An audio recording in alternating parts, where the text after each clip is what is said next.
ಅವಧೂತ ಗುರು ಶ್ರೀ ಚಂದ್ರಶೇಖರ ಭಾರತಿ. ಅಧ್ಯಾಯ 28. ಜಗದ್ಗುರು ಎಂದರೆ ಯಾರು? ಶೃಂಗೇರಿಯ ಪೀಠಾಚಾರ್ಯರನ್ನು ಜಗದ್ಗುರು ಎಂಬ ಗೌರವ ಸೂಚಕವಾದ ಬಿರುದಿನಿಂದ ಸಂಬೋಧಿಸುವುದು ಶ್ರೀಮದಾದಿ ಶಂಕರರ ಕಾಲದಿಂದ ವಾಡಿಕೆಯಾಗಿದೆ. ಯೋಗಾನುಷ್ಠಾನ ನಿಷ್ಠ ಎಂಬ ಸಂಬೋಧನೆಯು ಹೇಗೆ ಶ್ರೀ ಚಂದ್ರಶೇಖರ ಭಾರತಿಯವರಲ್ಲಿ ಸಾರ್ಥಕವಾಗಿತ್ತೋ ಹಾಗೆಯೇ ಜಗದ್ಗುರು ಎಂಬ ಸಂಬೋಧನೆಯೂ ಸಹ ಸಾರ್ಥಕವಾಗಿತ್ತು. ಜಗದ್ಗುರು ಎಂದರೆ ಜಗತ್ತಿಗೆ ಗುರು ಎಂದರ್ಥವೇ?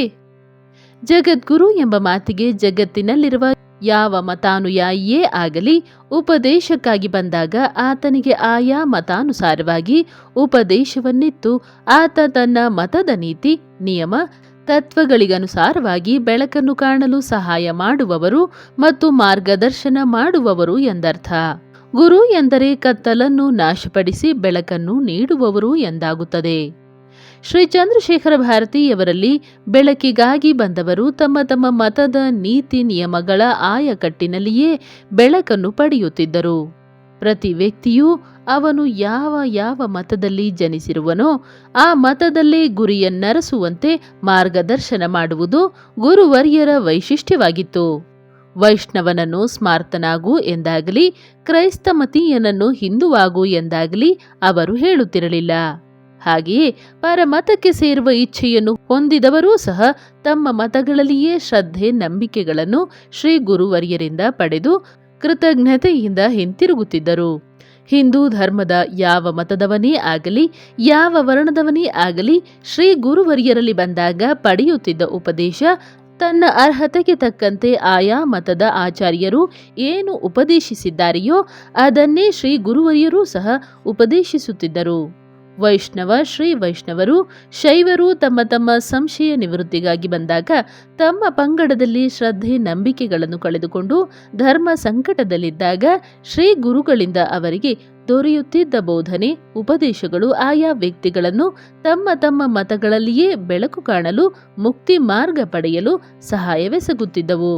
ಒಮ್ಮೆ ಶಿವಮೊಗ್ಗೆಯಿಂದ ಹಲವಾರು ಜನ ಭಕ್ತರು ಗುರುದೇವರ ದರ್ಶನಕ್ಕಾಗಿ ಶೃಂಗೇರಿಗೆ ಬಂದರು.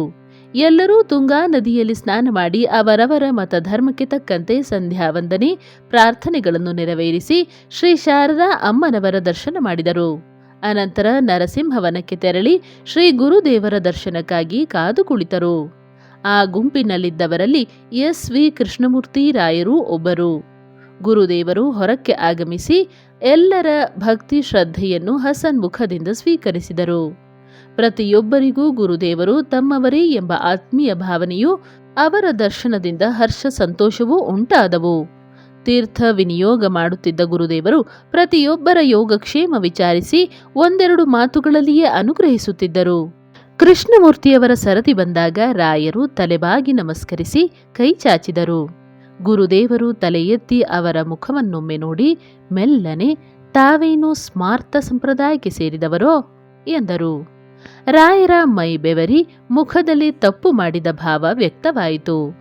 ಅವರು ಸಾವರಿಸಿಕೊಂಡು ಅಲ್ಲ, ನಾನು ಸ್ಮಾರ್ತ ಸಂಪ್ರದಾಯಕ್ಕೆ ಸೇರಿದವನಲ್ಲ ಎಂದರು.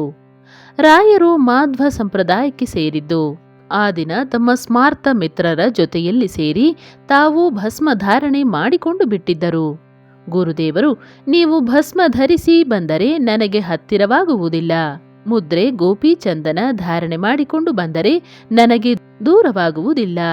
ನಿಮ್ಮ ಸಂಪ್ರದಾಯವನ್ನು ನೀವು ಪಾಲಿಸಬೇಕಾದುದು ಧರ್ಮ, ಅದೇ ನಿಮಗೆ ಶ್ರೇಯಸ್ಕರ. ಇತರರನ್ನು ಮೆಚ್ಚಿಸುವುದಕ್ಕಾಗಿ ನೀವು ಭಸ್ಮ ಧಾರಣೆ ಮಾಡಿಕೊಳ್ಳಬಾರದು. ನಿಮ್ಮ ಮತಧರ್ಮದಂತೆಯೇ ನಡೆಯಿರಿ ಎಂದು ಮೃದುವಾಗಿ ನುಡಿದರು.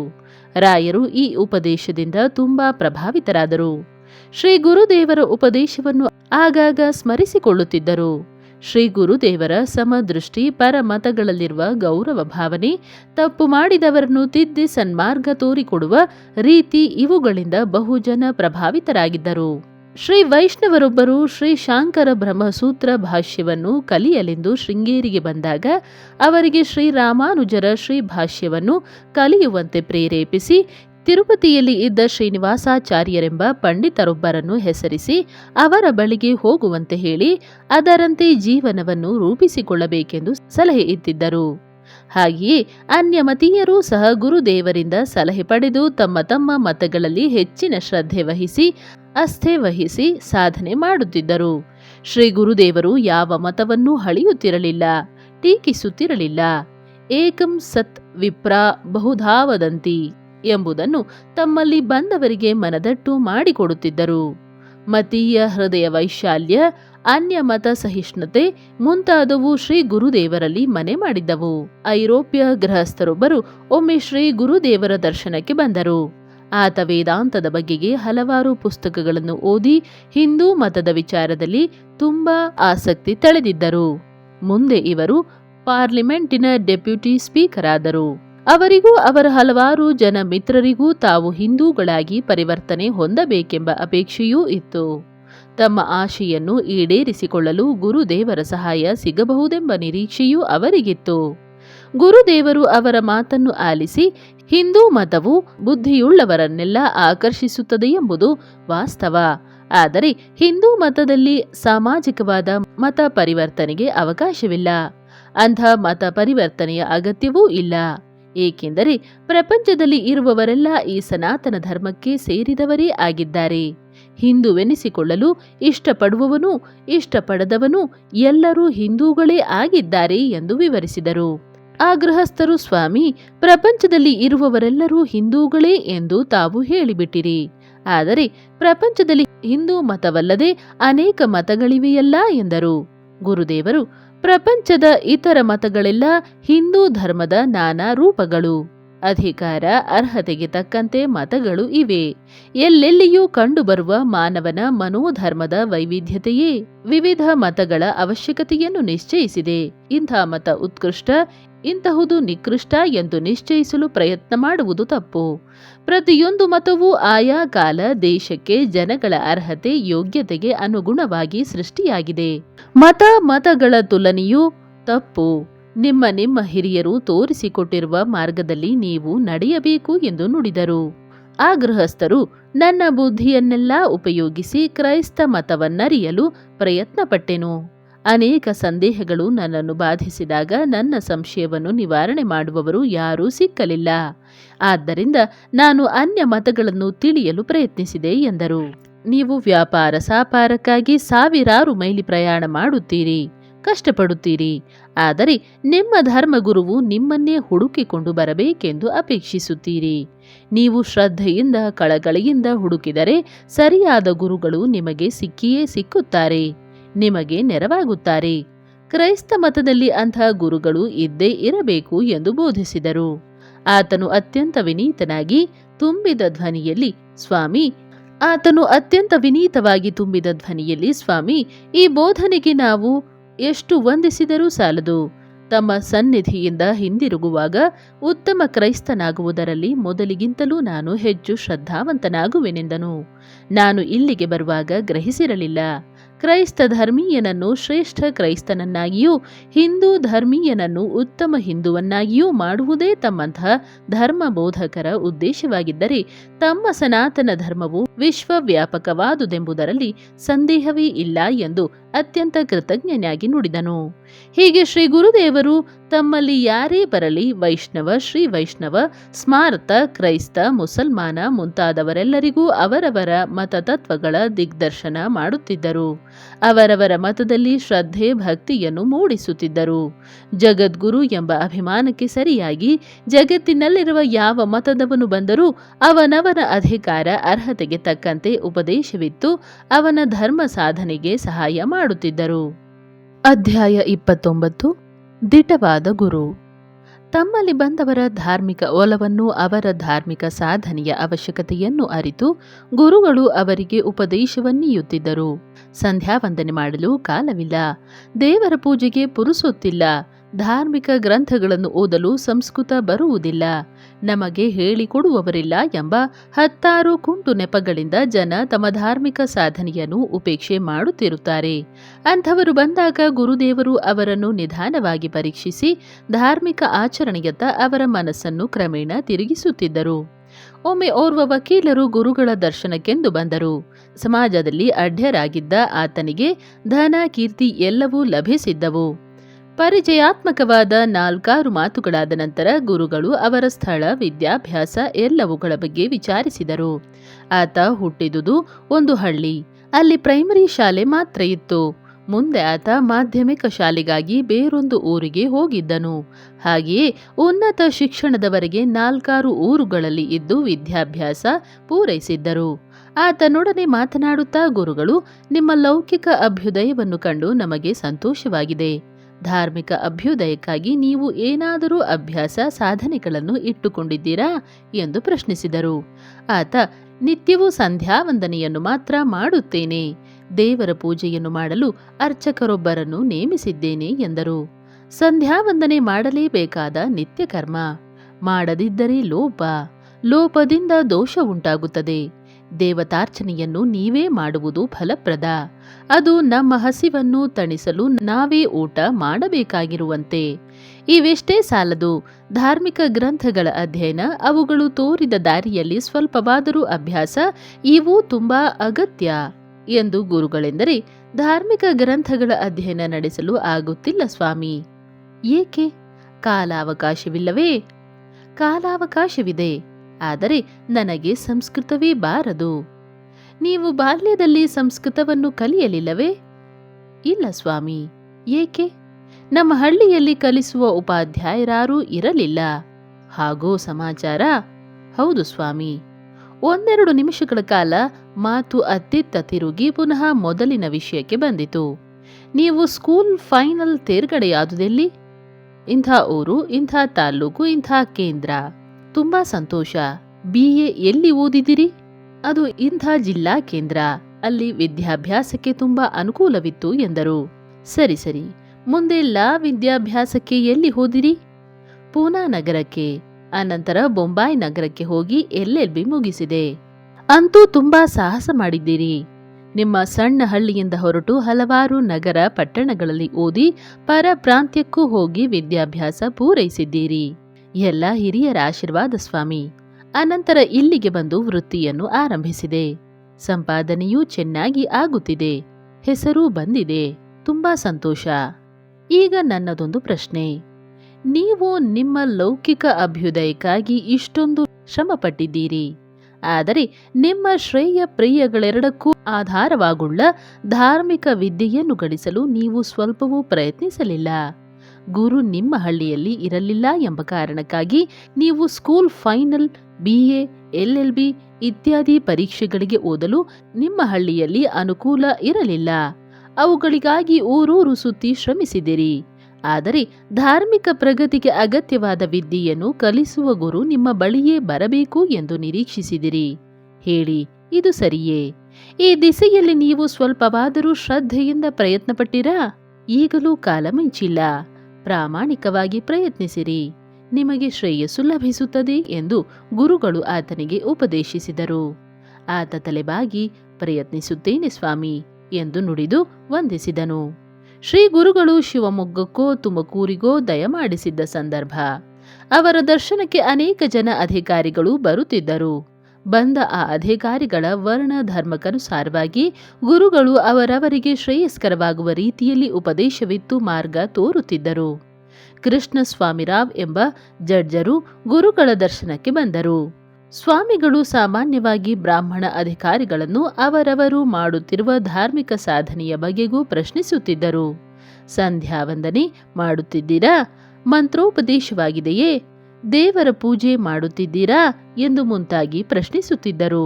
ಅನೇಕರಿಗೆ ಇದು ಮುಜುಗರವನ್ನು ಉಂಟು ಮಾಡಿದರೂ ಗುರುಗಳು ತಮ್ಮ ಅಭ್ಯುದಯವನ್ನು ಗಮನದಲ್ಲಿರಿಸಿ ಪ್ರಶ್ನೆ ಕೇಳುತ್ತಿದ್ದಾರೆ ಎಂಬುದನ್ನು ಅವರು ಬೇಗ ಅರ್ಥ ಮಾಡಿಕೊಳ್ಳುತ್ತಿದ್ದರು. ಕೃಷ್ಣ ಸ್ವಾಮಿರಾಯರಿಗೂ ಈ ಪ್ರಶ್ನೆಗಳು ಎದುರಾದವು. ಅವರು ಸಂಧ್ಯಾವಂದನೆಯನ್ನೇನೋ ಮಾಡುತ್ತಿದ್ದರು, ದೇವತಾರ್ಚನೆಯನ್ನು ಮಾಡುತ್ತಿರಲಿಲ್ಲ. ಗುರುಗಳು ಪ್ರಶ್ನಿಸಿದಾಗ ಕೃಷ್ಣ ಸ್ವಾಮಿರಾವ್ ಸ್ವಲ್ಪ ಸಂಕೋಚದಿಂದಲೇ, ಇಲ್ಲ ಸ್ವಾಮಿ, ನಾನು ನಿತ್ಯವೂ ದೇವತಾರ್ಚನೆ ಮಾಡುತ್ತಿಲ್ಲ ಎಂದರು. ಏಕೆ? ಪೂಜೆ ಮಾಡಲು ಬರುವುದಿಲ್ಲವೇ? ಪೂಜೆ ಮಾಡುವುದನ್ನು ಕಲಿತಿದ್ದೇನೆ, ಆದರೆ ಪುರುಸೊತ್ತಾಗುತ್ತಿಲ್ಲ. ಪುರುಸೊತ್ತಾಗುತ್ತಿಲ್ಲವೆಂದರೆ ಸ್ವಲ್ಪ ವಿವರಿಸುವಿರಾ? ಸ್ವಾಮಿ, ನಾನು ಜಡ್ಜಿಯಾಗಿದ್ದೇನೆ. ನನಗೆ ಹಿಂದಣ ದಿನದ ಕೋರ್ಟಿನ ಕೇಸುಗಳನ್ನು ಕುರಿತ ನಿರ್ಧಾರಗಳನ್ನು ತೆಗೆದುಕೊಳ್ಳಲು ಬೆಳಗ್ಗೆ ಮುಂಜಾನೆಯೇ ಸಾಧ್ಯ. ಬೆಳಗ್ಗೆ ಬೇಗ ಎದ್ದು ಎಲ್ಲವನ್ನೂ ಓದಿಕೊಂಡು ನಮ್ಮ ಶೀಘ್ರ ಲಿಪಿಗಾರನಿಗೆ ನನ್ನ ಉಕ್ತ ಲೇಖನವನ್ನು ಕೊಡುತ್ತೇನೆ. ಅನಂತರ ಸ್ನಾನ, ಸಂಧ್ಯಾ ವಂದನೆ, ಊಟ ಎಲ್ಲವೂ ಆತುರಾತುರವಾಗಿಯೇ ಸಾಗುತ್ತದೆ. ಆ ಬಳಿಕ ಕೋರ್ಟಿಗೆ ಹೋಗುತ್ತೇನೆ. ಹೀಗೆ ಎಡೆಬಿಡದೆ ಕೆಲಸದಿಂದ ಕಾಲಾವಕಾಶವೇ ಸಿಕ್ಕದು ಸ್ವಾಮಿ. ನಿಮ್ಮ ಸಮಸ್ಯೆ ನಮಗೀಗ ಅರ್ಥವಾಯಿತು. ನೀವು ನಿಮ್ಮ ಬೆಳಗಿನ ಕಾರ್ಯಕಲಾಪಗಳಲ್ಲಿ 15 ನಿಮಿಷಗಳ ಕಾಲವಷ್ಟನ್ನು ಮಿಗಿಸಿದಲ್ಲಿ ದೇವರ ಪೂಜೆಗೆ ಅವಕಾಶವಾಗುತ್ತದೆ. 10 ನಿಮಿಷ ಮುಂಚೆಯೇ ಏಳುವುದನ್ನು ಅಭ್ಯಾಸ ಮಾಡಿ. ರಾತ್ರಿ ಸ್ವಲ್ಪ ಬೇಗ ಮಲಗಿಕೊಳ್ಳಿ. ನಿಮ್ಮ ಪತ್ರಿಕೆಯ ಓದು ಇತ್ಯಾದಿಗಳನ್ನು ಸ್ವಲ್ಪ ಚುಟುಕು ಮಾಡಿಕೊಳ್ಳಿ. ಸ್ವಾಮಿ, 15 ನಿಮಿಷದಲ್ಲಿ ದೇವತಾರ್ಚನೆ ಮಾಡಬಹುದೇ? ರಾವ್ ಅನುಮಾನಿಸುತ್ತಾ ಕೇಳಿದರು. ಏಕಾಗದು? ಮಾಡಬಹುದು. ನಿಮ್ಮ ಭಾರ್ಯೆಯೇ ದೇವತಾರ್ಚನೆಗೆ ಅಗತ್ಯವಾದ ಸಿದ್ಧತೆ ಮಾಡಲಿ. ಗಂಧ ಪುಷ್ಪಗಳನ್ನು ಸಿದ್ಧಪಡಿಸಲಿ. ನೀವು ಸಂಧ್ಯಾ ವಂದನೆಯ ನಂತರ ಗಾಯತ್ರಿ ಪುರಸ್ಸರವಾಗಿ ಧ್ಯಾನ ವಾಹನಾದಿ ಷೋಡಶೋಪಚಾರ ಪೂಜೆ ಮಾಡಿರಿ. ಅದು ಶ್ರೇಯಸ್ಕರ. ಹಾಗೆ ನಿವೇದನವಾದ ಪ್ರಸಾದವನ್ನು ಸ್ವೀಕರಿಸಿ. ವಿರಾಮವಿದ್ದ ದಿನಗಳಲ್ಲಿ, ಭಾನುವಾರ, ರಜಾ ದಿನಗಳಲ್ಲಿ, ಹಬ್ಬ ಹರಿದಿನಗಳಲ್ಲಿ ನಿಧಾನವಾಗಿ ಪುರುಷ ಸೂಕ್ತ, ಶ್ರೀ ಸೂಕ್ತ, ರುದ್ರಮಂತ್ರ ಪುರಸ್ಸರವಾದ ಪೂಜೆಯನ್ನು ಮಾಡಿ. ಇದು ನಿಮಗೂ ನಿಮ್ಮ ಕುಟುಂಬಕ್ಕೂ ತುಂಬಾ ಶ್ರೇಯಸ್ಕರ. ಭಗವದಾರಾಧನೆಯನ್ನು ಕಾಲಾವಕಾಶವಿಲ್ಲವೆಂದು ಬಿಡಬೇಡಿ. ಹಸಿವಾದಾಗ ನಿಧಾನವಾಗಿ ಊಟ ಮಾಡಲು ವ್ಯವಧಾನವಿಲ್ಲದಾಗ ಆತುರಾತುರವಾಗಿ 4 ತುತ್ತಾದರೂ ಅನ್ನವನ್ನು ಗಬಗಬನೆ ತಿನ್ನುತ್ತೇವೆ. ಉಪವಾಸವಿರುವುದಿಲ್ಲ. ಮೃಷ್ಟಾನ್ನವಿಲ್ಲದಿದ್ದರೂ ಕದನ್ನವನ್ನಾದರೂ ಭೋಜನ ಮಾಡಿ ಹಸಿವನ್ನು ಹಿಂಗಿಸಿಕೊಳ್ಳುತ್ತೇವೆ. ಹಾಗೆಯೇ ದೇವತಾರ್ಚನೆಯನ್ನು ಚುಟುಕಾಗಿಯಾದರೂ ನೀವು ಮಾಡಲೇಬೇಕು. ಅದು ಶ್ರೇಯಸ್ಸಿಗೆ ಸಾಧನ ಎಂದು ಗುರುಗಳು ಉಪದೇಶಿಸಿದರು. ಕೃಷ್ಣಸ್ವಾಮಿರಾವ್ ಕೃತಜ್ಞತೆಯಿಂದ ಹಾಗೆಯೇ ನಡೆದುಕೊಂಡರು. ಮಕ್ಕಳು ತಪ್ಪಿ ನಡೆದರೆ ತಾಯಿ ತಿದ್ದುತ್ತಾಳೆ. ಅವರು ಸರಿದಾರಿಯಲ್ಲಿ ನಡೆಯುವಂತೆ ಎಚ್ಚರಿಸುತ್ತಾಳೆ. ಶ್ರೀ ಗುರುಗಳು ಅವರ ಭಕ್ತರ ಪಾಲಿಗೆ ತಾಯಿಯಂತೆಯೇ ಇದ್ದರು. ಅವರು ತಮ್ಮ ಶಿಷ್ಯರನ್ನು, ಭಕ್ತರನ್ನು ತಿದ್ದುವ ಪರಿ ತುಂಬಾ ವಿಶಿಷ್ಟ ರೀತಿಯಲ್ಲಿರುತ್ತಿತ್ತು. ಶ್ರೀ ಗುರುದೇವರು ಬಹಿರ್ಮುಖರಾಗಿರುತ್ತಿದ್ದಾಗ ಪ್ರತಿ ಶುಕ್ರವಾರವೂ ಶ್ರೀ ಶಾರದಾಲಯಕ್ಕೆ ದರ್ಶನಕ್ಕೆ ಬರುತ್ತಿದ್ದರಷ್ಟೇ. ಹಾಗೊಮ್ಮೆ ಬಂದು ಅಂಬಿಕೆಯ ದರ್ಶನ ಪಡೆದು ಆಲಯದ ಗರ್ಭಗುಡಿಯಿಂದ ಅವರು ಮುಖ ಮಂಟಪಕ್ಕೆ ಬಂದರು. ಅಲ್ಲಿ ತುಂಬಿದ ಜನವೆಲ್ಲ ಗುರುಗಳಡಿಗೆ ಸಾಷ್ಟಾಂಗ ಪ್ರಣಾಮ ಮಾಡಿದರು. ಆ ದಿನದ ಗುಂಪಿನಲ್ಲಿ ಮಠದ ವಿದ್ವಾಂಸರಾದ ಕೋಡೂರು ಶ್ಯಾಮಭಟ್ಟರವರೂ ಇದ್ದರು. ಗುರುವರಿಯರು ನೇರವಾಗಿ ಶ್ಯಾಮಭಟ್ಟರ ಬಳಿ ಬಂದು ನಿಂತರು. ಒಂದೆರಡು ಮಾತಿನಲ್ಲಿ ಯೋಗಕ್ಷೇಮವನ್ನು ವಿಚಾರಿಸಿದರು. ಅನಂತರ ಭಟ್ಟರೇ, ಗುರುವಿನಿಂದ ಉಪದೇಶ ಪಡೆದು ಮಂತ್ರವನ್ನು ಜಪ ಮಾಡದೆ ಬಿಟ್ಟರೆ ಬರುವ ದೋಷವೇನು ಎಂದು ಪ್ರಶ್ನಿಸಿದರು. ಶಾಸ್ತ್ರವೇತ್ತರಾದ ಭಟ್ಟರು, ಮಹಾಸ್ವಾಮಿ, ಅಂತಹವನು ಮಾತೃಗಾಮಿಯ ದೋಷಕ್ಕೆ ಸಿಲುಕುತ್ತಾನೆ ಎಂದು ಬಿನ್ನವಿಸಿದರು. ಅದನ್ನು ತಿಳಿದೂ ಸಹ ನೀವು, ಅಂದರೆ ಅವರಿಗೆ ಉಪದೇಶವಾಗಿದ್ದ ಮಂತ್ರವೊಂದನ್ನು ನಿರ್ದೇಶಿಸಿ ಜಪವನ್ನು ಏಕೆ ಮಾಡುತ್ತಿಲ್ಲ ಎಂದು ಗುರುಗಳು ಪ್ರಶ್ನಿಸಿದರು. ಭಟ್ಟರ ಮೈ ನಡುಗಿತು. ದನಿ ಗದ್ಗದವಾಯಿತು. ಕಣ್ಣಲ್ಲಿ ನೀರ್ದುಂಬಿತು. ಮಹಾಸ್ವಾಮಿ, ಮಹಾಪರಾಧವಾಯಿತು. ಪ್ರಾಯಶ್ಚಿತ್ತವೇನೋ ಗೊತ್ತಾಗಲಿಲ್ಲ.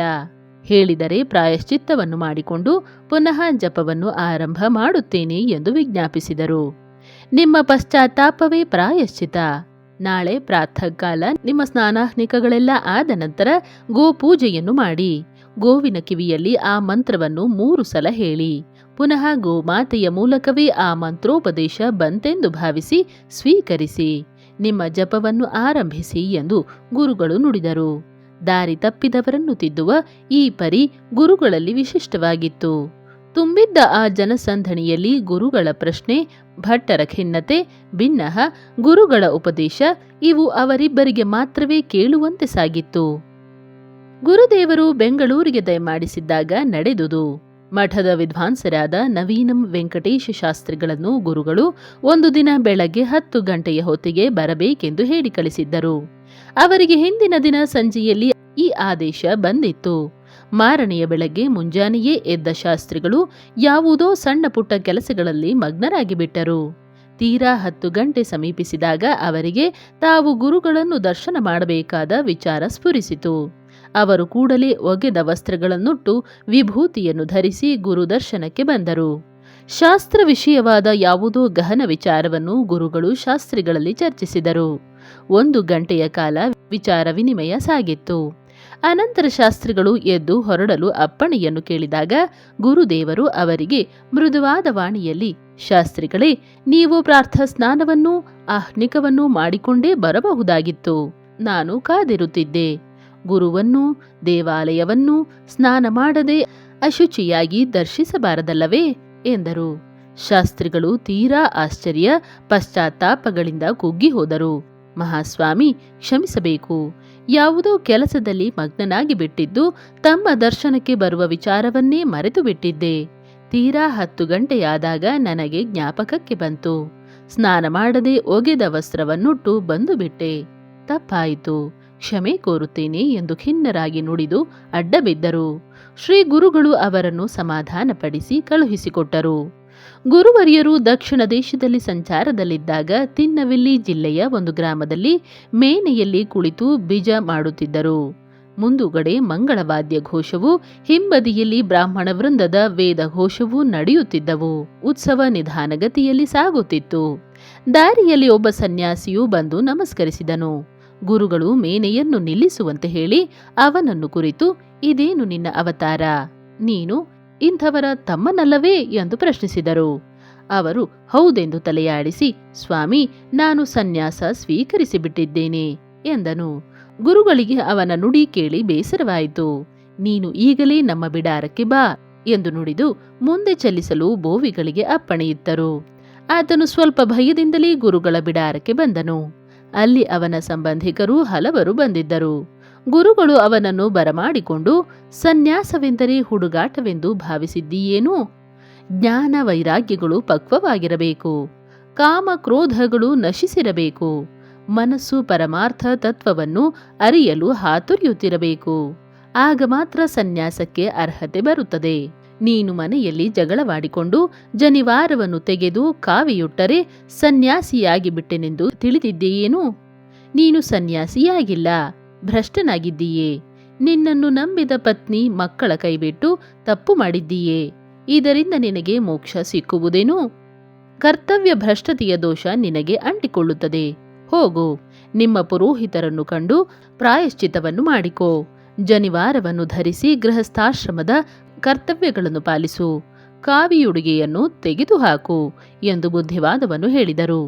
ಅಲ್ಲಿಗೆ ಬಂದಿದ್ದ ಆತನ ನೆಂಟರನ್ನು ಕರೆದು ಪುರೋಹಿತರನ್ನು ಕೇಳಿ ಈತನಿಗೆ ಪ್ರಾಯಶ್ಚಿತ್ತವನ್ನು ಮಾಡಿಸಿ ಪುನಃ ಯಜ್ಞೋಪವೀತ ಧಾರಣೆ ಮಾಡಿಸಿ ಎಂದು ಅಪ್ಪಣೆ ಇತ್ತರು.